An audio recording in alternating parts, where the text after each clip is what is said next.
What's going on YouTube, Ferocity? I hope you guys are doing well. Season 1 is finally here for XDefiant, and alongside the new content that you'll be enjoying in XDefiant, we also got a plethora of changes that are well outlined in the Season 1 patch.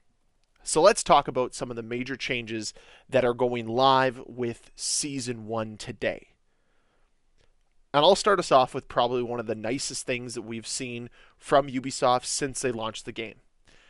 And it's this: change the expiration timing of activated boosters so their lifespan counts down only during match time, when you're actually playing, rather than all the time. So many players had this comment since the beginning of the game's launch. XP boosters should not count down while you're in a lobby, while you're creating classes. They should only count down while you're actively playing the game. And this is a massive change that addresses that issue. They've also lowered the XP threshold for each Battle Pass tier to give the Battle Pass progression a little bit more pep. 90 tiers we have to go through for Season 1 of XDefiant. The XP threshold's lowered so more people can hopefully get through that Battle Pass progression and that grind. They've also answered a community ask to add headshot icons to the kill feed because, well, we need it. Not only is it good for your own knowledge of how maybe you died quickly or how maybe you got that kill super fast, but it's also good at identifying if somebody is playing a little bit suspect. And then this is another change they made that I want to touch on because it is a little curious. They tuned match bonus XP rewards. MVP and victory went from 2,000 to 1,000 XP. Draw went from 1,000 to 500 XP. Completion doubled from 2,000 to 4,000 XP to encourage player stick-to-itiveness. So this is their address to players leaving matches a little early, is to give bonus XP for sticking around. So not placing a ton of XP bonuses on winning or on becoming the MVP, but instead just sticking around. And the more matches you see through to the end, well, the more XP you earn, the faster you level up. I don't really know if this is going to address the problem. I'm curious to see if it will have any effect whatsoever, but I'd rather they try than not do anything at all. So at least give them points for trying. Now let's move on to some of the faction changes. We all know with Season 1, the brand new faction, the GSK, is coming in. And they have a new announcer as well. As you know, every faction has their own unique announcer. Nothing will change with the GSK. Some new voice lines, I'm sure. But they have made some significant changes to a couple of the factions and their abilities. So let's talk about that. Increase the cooldown of Echelon's intel suit from 30 to 40 seconds. When I read this originally, I was disappointed, and the more that I think about it, the more disappointed I am. The feedback that I have seen consistently from people online, including myself, is that the Echelon intel suit should only affect the player utilizing it, instead of being available to every player. You're giving free wall hacks to everybody. Yes, now there is going to be less free wall hacks every single game because you have increased the cooldown to be able to deploy this ability, but it still doesn't solve the root cause of people's frustration. Everyone gains access to it, and that's a little frustrating. But I will say that I do like this next change. Tuned the cooldown of the Phantom's Meg Barrier from 30 to 40 seconds. Meg Barrier hit points were also reduced from 500 to 400. I love that. Now, of course, the Meg Barrier is getting a similar nerf as the Intel suit, but it also is going to be easier to take down.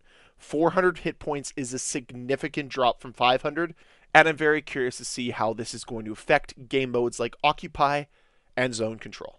Another change that I like is what they've done with the Spider-Bot. DeadSec's Spider-Bot cooldown increased from 25 to 40 seconds. There seems to be a theme here. They want abilities to come out every 40 seconds or so. They've also adjusted Spider-Bot behavior so multiple Spider-Bots won't attempt to hug the same face, nor will Spider-Bots continue to ignore faces they've hugged multiple recent times. some give and take from the Spiderbot Kingdom. I don't know if this goes to address some of the core issues that I have with the Spiderbot, but I'm very curious to see how this is going to play out. Is Spiderbot spam still going to be a big issue? Is there going to still be a ton of bugs around the Spiderbot? We'll just have to wait and see. They've also decreased the cooldown of Libertad's BioVita boost from 25 seconds to 20 seconds. So I'm curious how that's going to play out. I'm looking forward to that. They also fixed the Libertad Medico Supremo, so it will no longer disappear after deploying the player, after the deploying player respawns as a different faction. Something I didn't even know existed, so good on Ubisoft for addressing it. Now to continue to move on just quickly through these patch notes, the new map, Clubhouse, coming to the game, and of course CTF is joining the rotation as the brand new game mode. Very, very excited for that. But now, let's go and talk about some weapon changes. First and foremost, improve the hit flinch penalty incurred when being shot with a sniper rifle equipped. So, snipers will continue to get a flinch penalty. Let's hope this one actually mitigates some of the concerns this community has, including myself. These changes are intended to refine the behavior of hit flinch, prevent instances where the camera would move off the target with the first hit and back onto the target with the second, and improve the experience for players sensitive to wild camera movements. Here's the nitty-gritty. The speed of the hit flinch camera transition has been increased by 25%. The camera will now always kick upward rather than up or down at random. The amount the camera will kick left or right has been increased by 3 times.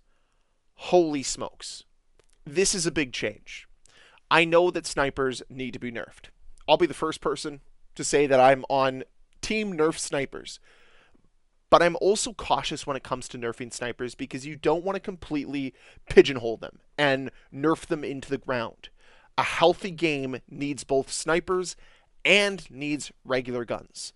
So I'm very curious to see if this is going to completely handcuff sniper players or if this is something that good players can overcome and be better than you with still.